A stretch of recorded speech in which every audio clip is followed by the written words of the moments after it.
SF 영화에나 나올 법한 이야기 있잖아요. 수만 년 동안 꽁꽁 얼어붙어 있던 무언가가 깨어난다. 상상만 해도 좀 오싹한데요. 만약 그게 바이러스라면 어떨까요? 이게 더 이상 상상이 아닙니다. 오늘은 바로 그 현실이 된 과학, 북극의 영구롱토층에서 깨어나는 고대의 바이러스, 이른바 좀비 바이러스에 대해 한번 제대로 파헤쳐 보겠습니다. 자, 본격적으로 들어가기 전에 이 질문부터 한번 던져볼게요. 여러분 생각은 어떠세요? 거의 5만 년, 인류가 문명을 이룩한 시간과 맞먹는 어마어마한 세월인데 과연 바이러스가 그 시간 동안 살아남아서 다시 활동할 수 있을까요? 네, 정답은 바로 이 숫자 안에 있습니다. 48,500년. 이 믿기지 않는 시간 동안 깊은 잠에 빠져있던 존재가 있었던 거죠. 이게 바로 과학자들이 실제로 되살려낸 바이러스가 얼음 속에서 버틴 시간입니다. 맞습니다. 아까 그 질문에 대한 답은 네, 가능하다입니다. 2022년에 프랑스 연구팀이 시베리아의 한 호수 밑바닥 영구동토층에서 이걸 발견했는데요. 이름은 판도라 바이러스 예도마. 무려 48,500년 만에 깨어났는데도 아메바를 감염시키는 능력을 그대로 가지고 있었던 거예요. 정말 놀랍지 않나요? 근데 더 소름 돋는 건 이게 판도라 바이러스 하나만의 얘기가 아니라는 겁니다. 이건 그냥 우연이 아니라 하나의 패턴을 보여주는 거죠. 보세요. 12만 년 전 미생물이 깨어나기도 하고요. 심지어 뇌랑 장기까지 있는 2만 4천 년 전 다세포 동물이 해동되자마자 바로 번식을 시작하는 일도 있었어요. 3만 년 된 거대 바이러스도 마찬가지고요. 그러니까 고대의 생명체들이 얼음 속에서 계속 깨어나고 있다는 게 반복적으로 확인되고 있는 겁니다. 자, 그럼 이 고대의 생명체들 대체 어디에 그렇게 꼭꼭 숨어 있었던 걸까요? 무엇이 깨어났는지는 알았으니까 이제 어디에서 깨어났는지를 알아봐야겠죠? 바로 영구동토층입니다. 말 그대로 영원히 얼어있는 땅이죠.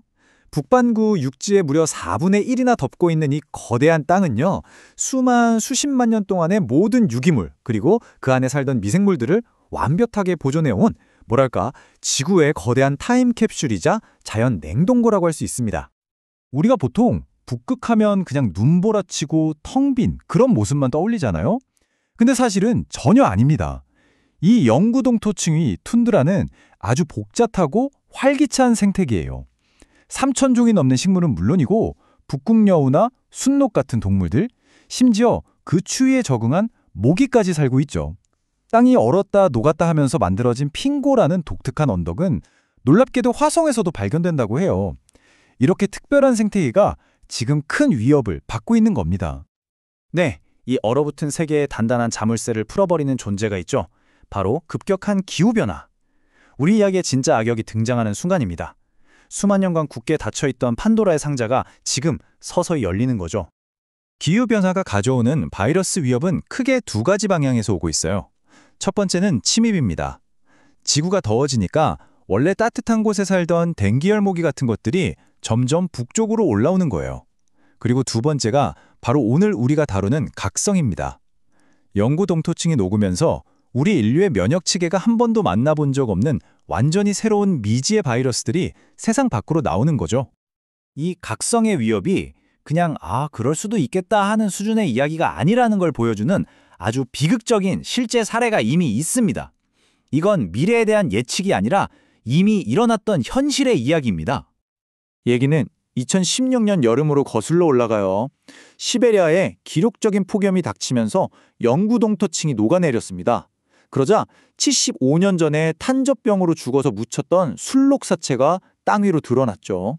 그리고 이 사체에서 깨어난 탄저균이 주변 순록대와 주민들을 덮쳤고 안타깝게도 한 12살 소년이 목숨을 잃었습니다. 이 사건이야말로 좀비 바이러스의 공포가 결코 상상이 아니라는 걸 보여주는 아주 강력한 경고인 셈이죠. 하지만 여러분, 이야기가 여기서 끝이 아닙니다. 사실 이 고대 바이러스는요, 훨씬 더 거대한 지구적 위기의 시작을 알리는 신호탄에 불과할지도 모릅니다. 영구동토층이 녹는다는 건 더 엄청난 문제들을 깨우고 있다는 뜻이거든요. 이 차트를 한번 보세요. 북극 툰드라의 모습 자체가 바뀌고 있다는 증거입니다. 나사 위성 데이터를 보니까 1985년부터 2016년까지 북극의 녹지 면적이 22%나 늘었어요. 녹색화라고 하니까 뭔가 좋아 보일 수도 있는데 이건 생태계 전체가 뿌리부터 흔들리고 있다는 신호입니다. 풀이 바뀌면 그걸 먹는 동물이 바뀌고 결국 먹이사슬 전체가 무너질 수 있다는 거죠.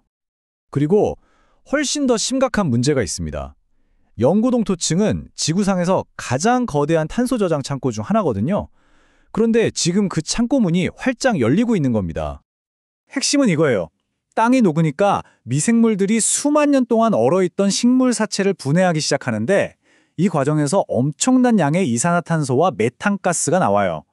이 온실가스들이 다시 지구를 뜨겁게 만들고 그럼 더 많은 영구동토층이 녹고 한번 시작되면 멈출 수 없는 악순환, 바로 피드백 루프가 만들어지는 겁니다. 일부 과학자들은 이미 툰드라가 탄소를 빨아들이는 흡수원에서 뿜어내는 배출원으로 바뀌었다고 보고 있어요. 이게 끝이 아닙니다. 얼음 속에는 구소련 시절 핵실험 때문에 생긴 방사성 폐기물이나 각종 산업 오염 물질까지 다 갇혀 있어요. 그러니까 땅이 녹는다는 건 이 모든 봉인된 위험들을 한꺼번에 세상 밖으로 풀어놓을 수 있다는 뜻입니다. 자, 그럼 우리는 이 모든 발견들을 어떻게 받아들여야 할까요? 이게 그냥 인류에게 닥친 재앙이기만 한 걸까요? 상황은 사실 좀 더 복잡합니다. 이 발견은 명백히 양날의 검이에요. 한편으론 이런 극한 환경에서 살아남은 미생물들이 의학이나 신소재 같은 분야의 새로운 가능성을 열어줄 수도 있겠죠? 하지만 다른 한편으로는 인류에게 치명적일 수 있는 미지의 병원균이라는 엄청난 공중보건 위협이 됩니다. 그리고 이 모든 걸 더 빠르게 만드는 변수가 바로 우리, 인간의 활동입니다. 자원을 캐내고 관광을 하러 북극에 더 많이 갈수록 판도라의 상자는 더 빨리, 더 활짝 열리게 될 겁니다. 이 분야의 최고 권위자 중 한 명인 장미셸 클라베리 교수의 말이 현재 상황을 정말 정확하게 짚어주고 있습니다.